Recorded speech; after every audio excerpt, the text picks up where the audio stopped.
Aduh, yai.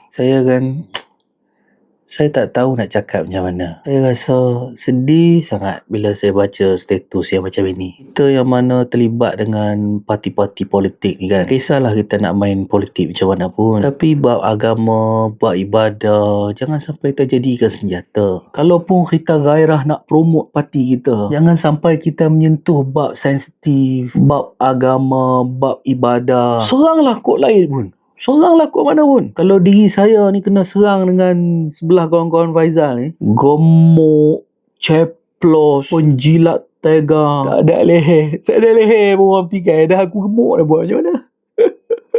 Orang katalah apa pun kat saya tak kisah pun. Saya baca dan saya senyum dan okey lah orang kata kat saya. Tapi bila dia sentuh bab ibadah ni, saya kenalah respon. Ini tanggungjawab kita beri penjelasan. Bila saya baca status yang macam ini, saya rasa sedih sangat. Dia tak sepatutnya bab ibadah korban ini terjadikan senjata untuk menyerang orang lain. Bezalah pandangan kod mana pun, tak apalah. Tapi jangan sampai kita petikai ibadah, agama jadi senjata kita untuk mainan politik ni. Dahlah hari baik, bulan Zulhijjah, orang menunaikan ibadah haji, yang tak pergi haji buat ibadah korban. Tapi ada juga orang dia duk jadi ke senjata perkara-perkara ibadah ni. Yang menulis ni bukan calon-calon orang. Saya hormat dia ni, yang tulis ni, saudara Faizal ni, seorang peguam kepada Datuk Seri Rafizi pula. Saya faham mereka sekarang ni tengah gairah nak promote parti kancil. Tapi jangan sampai jadikan ibadah itu senjata untuk menyerang orang lain. Ni saya sedih sangat.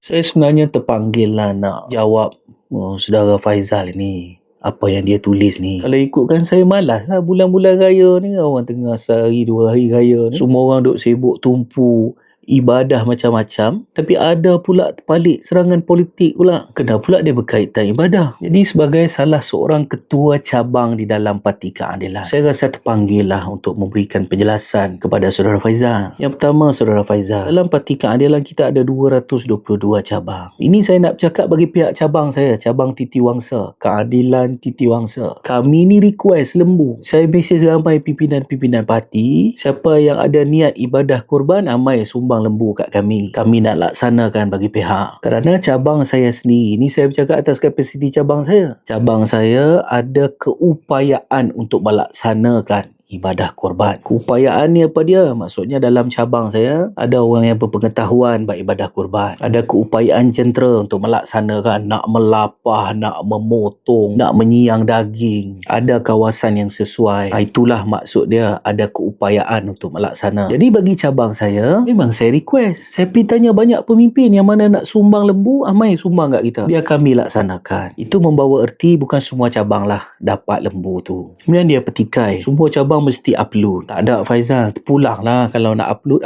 lah. Kalau tak nak upload, ikut suka hati cabang tu lah. Kalau macam saya, sejak saya mengambil alih cabang Titiwangsa, korban ini dah jadi acara tahunan. Jadi of course saya upload. Tahun lepas pun saya upload. Tahun ni saya upload. Orang cabang turun, kawan-kawan raikan, kita upload lah. Takkan hak tu pun jadi isu Faizal. Masya Allah. Kemudian yang ketiga Faizal, setiap lembu yang disumbangkan ini ada tuannya. Maksudnya dia ada niatnya. Tuannya beri lembu ada niatnya. Dan 7 bahagian itu pun ada namanya. Cabang ni, kami ni pelaksana saja. Maksudnya tuan lembu tu adalah tuan dia. Kalau tuan dia pemimpin parti politik lah. Dan tak semestinya lembu itu datang daripada orang politik saja. Tahun ni cabang saya bukan potong seekor. Takkan saya nak kena declare setiap ekor datang daripada siapa. Jadi tak betul lah tuduhan ini. Boleh jadi lembu itu datang daripada pemimpin parti politik, boleh jadi datang daripada orang lain, boleh jadi orang cabang sendiri kan, dia duk kumpul duit 7 orang. Berapa harga lembu? Dalam 4,000 macam tu lah. Dia kumpul duit seorang berapa? 800 lah. Maksimum lah kan, 8-900 orang. Kumpul 7 orang beli seekor. Laksanakan ibadah korban. Boleh jadi gitu Faizal. Dan namanya pun ibadah kan. Kemudian dia kata ini counter attack kepada isu 260 ekor yang disumbangkan. Saya percaya yang ni mungkin ada kaitan dengan Datuk Seri Anwar lah kot. kot. Sebab Datuk Seri Anwar sumbangkan 260 ekor. Dia duk petikai sumber mana Datuk Seri Anwar ambil. Datuk Seri Anwar ni Faizal, dia memang ada keupayaan dan kekuatan keuangan dia sendiri. Sebab tu jadi Perdana Menteri pun dia tak ambil gaji. Dia jadi Perdana Menteri baru setahun dua ni je pun. Tapi dia buat sumbangan ni belah-belah tahun, puluh-puluh tahun daripada dulu dia sumbang macam-macam. Jadi takkan setiap scene sumbangan dia ke dia nak kena declare. Dia serupa macam Faizal jugalah. Kalau Faizal pi masuk tabung masjid you nampak tabung masjid, you semayang Jumaat, you nampak tabung masjid lalu, ambil ni bos RM10. Takkan you nak kena pandang orang sebelah, bang ni RM10 bang RM1.50 saya cuci kereta tadi. Lagi RM1 ni bang, lagi RM1. Lagi RM1 ni tadi saya kemas meja kedai mamak. Takkanlah setiap sen kita masuk tabung tu pun kita nak kena declare Faizal oi. Kut dia lah sumbangan dia, serupa you lah bagi sumbangan. Dia mudah cerita kan Faizal. Kalaupun kita gairah nak promote parti kita, jangan sampai kita menyentuh bab sensitif, bab agama, bab ibadah. Ni satu lagi, bila kawan-kawan dia duk petikai program ibadah kurban, bawa bendera parti, tak pernah dibuat orang. Saudara, kami ni pelaksana. Kalau yang melaksanakan parti keadilan, kami bawa bendera parti keadilan lah. Kalau yang nak melaksanakan parti kancil, you bawa lah bendera parti kancil.